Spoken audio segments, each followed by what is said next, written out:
अस्सलाम वालेकुम। मेरा नाम दानिश मकसूद है। आप देख रहे हैं मेरा YouTube channel Dawn news editorials. अच्छा, जो हम डॉन का एडिटोरियल कर रहे हैं वो है मॉनेटरी पॉलिसी। ठीक है। अच्छा, अब ये किस वाले से एडिटोरियल में कहा गया है कि भाई ये मार्केट एक्सपेक्टेशन थी कि हमें इंटरेस्ट रेट में 100 से 300 BPS जो है ना वो हाइक देखने को मिलेगी, इंटरेस्ट रेट में इजाफा देखने को मिलेगा। लेकिन स्टेट बैंक ने एक मरतबा फिर जो है ना अपना जो की पॉलिसी रेट है उसको अनचेंज रखा है, यानी इसको तब्दील नहीं किया है। कितने पे? 22% पे। ठीक है। तो उस चीज़ को ये कहा गया है कि डिफाइंग मार्केट एक्सपेक्टेशन के मार्केट एक्सपेक्टेशन थी कि इसमें चेंज आएगा, लेकिन उन्होंने ऐसा नहीं किया। ठीक है। अच्छा, in support of its decision, the bank cites a declining trend in inflation from its peak of 38% in May to 27.4% last month, despite the recent surge in global oil prices that are being passed on to consumers. अच्छा, अब जब state bank ने है ना वो की policy rate में है ना वो अनचेंज रखा है, उसको में तब्दीली नहीं की, 22% पे रखा है, तो ज़ाहिर है उन्होंने इसके कुछ जस्टिफिकेशन भी दी है अपने फैसले की, और बैंक ने साइट किया है, हवाला किया है कि यो डिक्लाइनिंग ट्रेंड है, यानी कि यो कम हो रही है हमारे पास इन्फ्लेशन। कहाँ से? जो पीक पे थी 38% मई में, और ये कितनी आ गई? 27.4% लास्ट मंथ। बावजूद इसके जो है ना वो सर्ज देखने को मिला था, इजाफा देखने को मिला था ग्लोबल ऑयल प्राइसेस में, जो इसको पास ऑन किया गया कंज्यूमर्स पे, यानी बर्डन जो है ना वो कंज्यूमर पे शिफ्ट किया गया। ठीक है। तो ये वो हवाला दे रहे हैं क्यों हमने 22% पे जो है ना वो अनचेंज रखा है। Therefore, it maintains that the real interest rates continue to remain in positive territory on a forward-looking basis. लिहाजा वो मेंटेन करते हैं कि जो रियल इंटरेस्ट रेट है ना वो जारी है रहना पॉजिटिव टेरिटरी में फॉरवर्ड लुकिंग बेसिस पे। The bank is also hopeful that expected ease in supply constraints owing to improved agricultural output and the pickup in high-frequency indicators like the sale of petroleum products, cement and fertilizers, as well as recent administrative actions against speculative activity in the forex and commodity markets will support the outlook. और देखिए, इस हवाले से भी है ना hopeful है, पर उम्मीद है कि यो ऐसा उम्मीद की जा रही है कि हमें सप्लाई कंस्ट्रेंट्स में है ना वो आसानी देखने को मिलेगी। किस वजह से? एक तो ये इम्प्रूव एग्रीकल्चर आउटपुट है, और जो पिकअप हुआ है, इजाफा हुआ है हाई फ्रिक्वेंसी इंडिकेटर्स में, जिसमें शामिल हैं sale of petroleum products, cement और फर्टिलाइजर्स।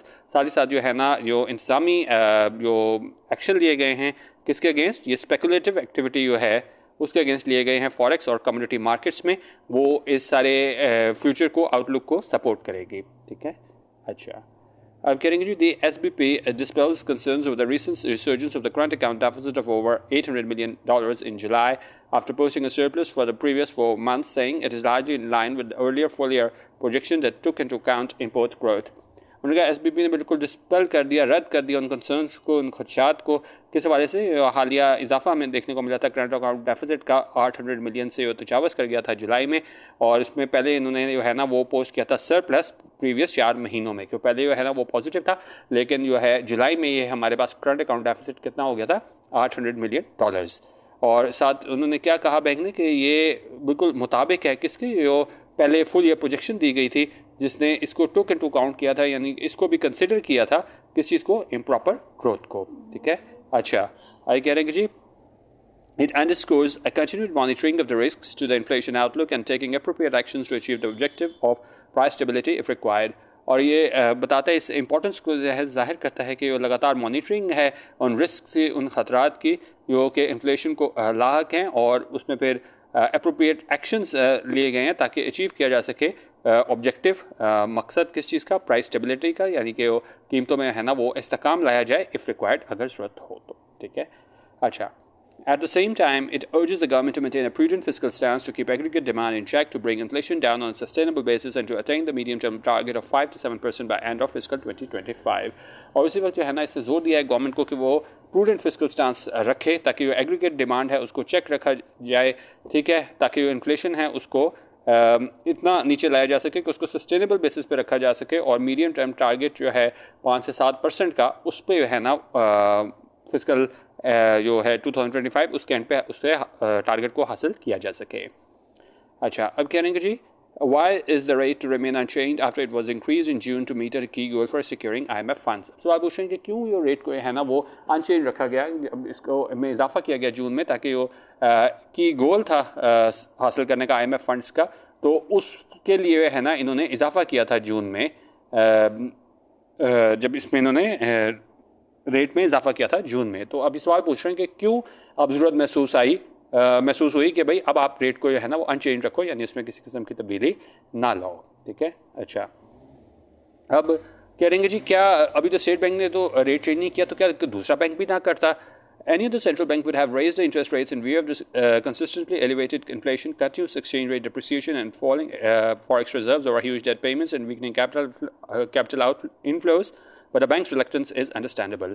उनका कोई भी और सेंट्रल बैंक होता उसने बढ़ा देने थे इंटरेस्ट रेट, किस हवाले से कि वो लगातार बढ़ती हुई हमारी इन्फ्लेशन है, महंगाई है, लगातार जो एक्सचेंज रेट डिप्रिशिएट कर रहा है और कम होते हमारे फॉरेन रिजर्व्स हैं, किस हवाले से ये हमारी बहुत ज़्यादा जो हम डेट पेमेंट्स करते हैं और जो कैपिटल इनफ्लोज में जो है ना वो हमारे गिरावट आ रही है। लेकिन उनका जो बैंक की रिलक्टेंस है, जो नहीं करना चाह रहे इजाफा इंटरेस्ट रेट में, वो अंडरस्टैंडेबल है, उसकी समझ आती है। ठीक है, अच्छा करेंगे जी previous hikes in rates to a multi-decade high of 22% haven't helped increase savings or check consumer spending and inflation. अच्छा अब ये 22% जब इन्होंने किया था तो क्या उसका कोई फ़ायदा हुआ कि नहीं? उन्होंने कहा ये पहले वो इजाफा हुआ था रेट्स में जो हमारे पास कितना 22% का था, उसने नहीं मदद की है सेविंग्स के लिए और चेक करने के लिए, एक रिस्ट्रेन लगाने के लिए कंज्यूमर स्पेंडिंग की और इन्फ्लेशन को। The price rise is faster than rate hikes, और इनका प्राइस राइज जो प्राइस में इजाफा है वो और ज़्यादा है किससे, अगर हम इसका मुवाजना करें रेट हाइक से यानी कि रेट के इजाफे से।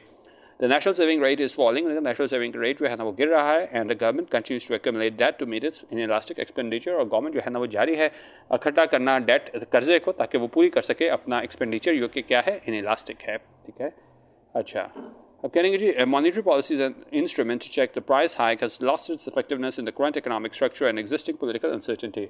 अब जैसे आपको पता है कि जी मॉनेटरी पॉलिसी एक इंस्ट्रूमेंट होता है कि आप कंट्रोल कर सको प्राइस हाइक को, तो लेकिन उन्होंने कहा ये एक ऐसा ज़रिया है मॉनेटरी पॉलिसी, लेकिन उसने अपनी जो है ना इफेक्टिवनेस, अफादियत को खो दिया है मौजूदा माशी स्ट्रक्चर में, और जो मौजूदा हमारे पास सियासी अनसर्टेनिटी है, गैर यकीनी सूरत हाल है।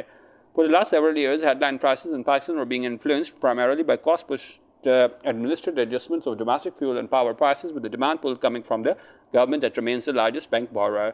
और पिछले कुछ सालों में जो हेडलाइन प्राइसेस हैं पाकिस्तान में वो इन्फ्लुएंस हुई है, यानी किस वजह से वो हमें चेंज उसमें देखने को मिला है। एक तो ये कॉस्ट पुश्ड एडमिनिस्ट्रेड एडजस्टमेंट की वजह से ये डोमेस्टिक फ्यूल की और पावर प्राइसेस की थी, और उसके साथ ही डिमांड पुल थे जो कहाँ से आई थी हमारे पास, गवर्नमेंट की जानिब से, जो कि सबसे बड़ा क्या है, बैंक का बॉर्डर है।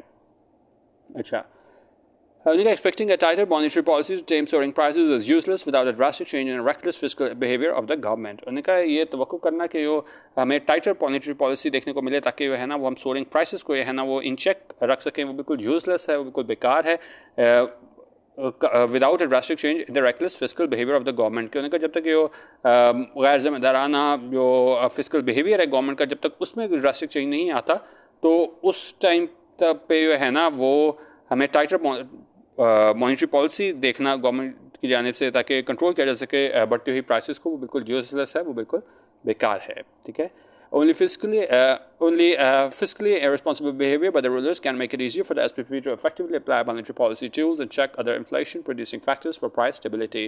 अच्छा उन्होंने कहा सिर्फ जो फिजिकली रिस्पॉन्सिबल बिहेवियर है किसकी जानिब से, रूलर्स की जानिब से, हुक्मरानों की जानिब से, कैन मेक इट ईजियर, वो आसान कर सकता है SPP के लिए to effectively apply monetary policy tools, कि वो मौसर तरीके से है ना वो अप्लाई कर सके वो मॉनेटरी पॉलिसी टूल्स हैं और चेक कर सके, रिस्ट्रेन कर सके जो दूसरे इन्फ्लेशन प्रोड्यूसिंग फैक्टर्स हैं, किस हवाले से, प्राइस स्टेबिलिटी के लिए, कीमतों के इस्तेकाम लाने के लिए।